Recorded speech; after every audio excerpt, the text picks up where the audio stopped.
So lately, Netflix announced that they're ending password sharing for people who are outside our household, and that is the most scummy thing I have seen in such a long time. Let me talk about why in this discussion video here. Okay, so in my last video here on Agent S Extras, I talked about why I think Sony would be a good fit to acquire Netflix because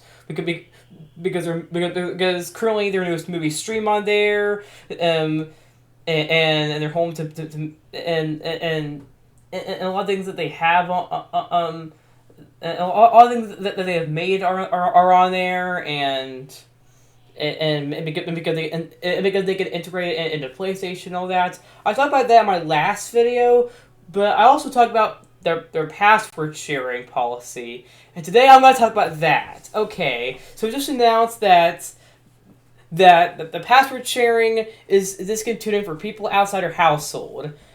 And this is the dumbest thing I have heard in such a long time. Okay, so here's the thing: there are people who are part of the same family, but they might live in a different household. Now, as you guys probably know, I'm still in high school, so I'm still living with my parents. But I'm entering junior year, so in like 4 or 5 years from now, I'm gonna be moved out and living on my own, or I'll be in college. Well, I'm going to a community college after high school, but that's 2 years. So after those 2 years, I'm going to be living independently, and then my parents are going to have to pay $8 for me to access the family account. And that's dumb. Because here's the thing. Okay, so I understand that Netflix has over 100 million users that have shared passwords in different households, but that makes sense because not all families are connected. Because, I mean, I get that Netflix is used for all kinds of people, as I talked about in my last video, but the thing is that it's used by not just... Not only is it used by individual people and families, but not all the families are connected. You see, people grow up and move out of the house, so that's what makes it not fair. Having to pay $8 just for a person outside your household to access the service, that doesn't make any sense at all. It should be that they can access it without any cost, and that's how it should be. Because I mean, it doesn't make any sense. Like everything, they haven't given a good reason as to why they're limiting password sharing to people outside your household, and that's the thing. They have to actually explain why, and they haven't. And there's no way that they can defend a scummy decision. And the thing is that this is probably going to be leading to a lot of people canceling Netflix, possibly, and everything. And that'd be a huge loss to the company and everything. It'd make them lose probably over, I don't know, 50,000 subscribers, or maybe 50 million. I don't know. But it's just not fair because not all families are connected, and they're not going to be all together. And I don't realize why it doesn't make any sense is because it's just because it's also because I believe that their premium plan is like, I don't know, 15, 16, 17 a month. So $25 a month for a single service, or somewhere around the. Or something around $20-something paying just for a service is lame. Like no streaming service should cost that much money. Max is already charging $20 a month just to have 4K streaming. Why should they charge extras for 4K streaming?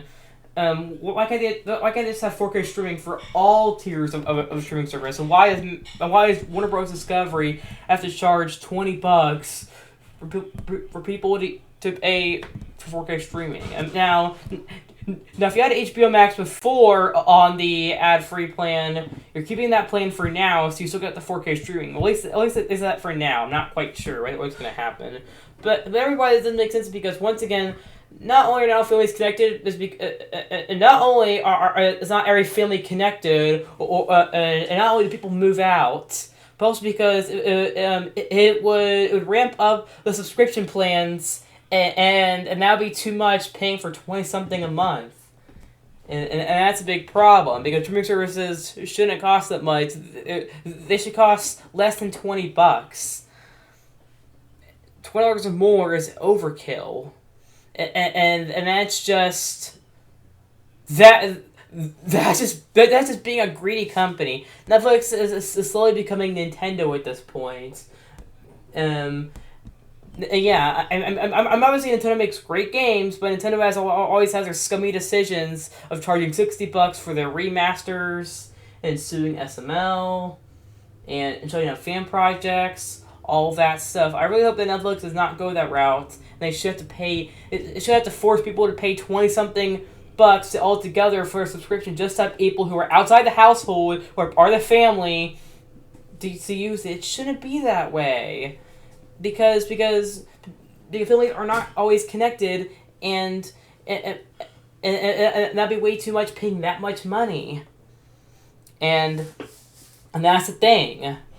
The 2000s kids who have had the service for a long time, which includes myself, that's not fair for having their parents having to pay $8 extra. And keep in mind that Netflix has been around with their streaming service for about 15 years. Although before that they were a DVD rental service. Although they're ending the rental service at the later this year, in just a few months from now. And in September they're ending their DVD rental. But anyway, that's just my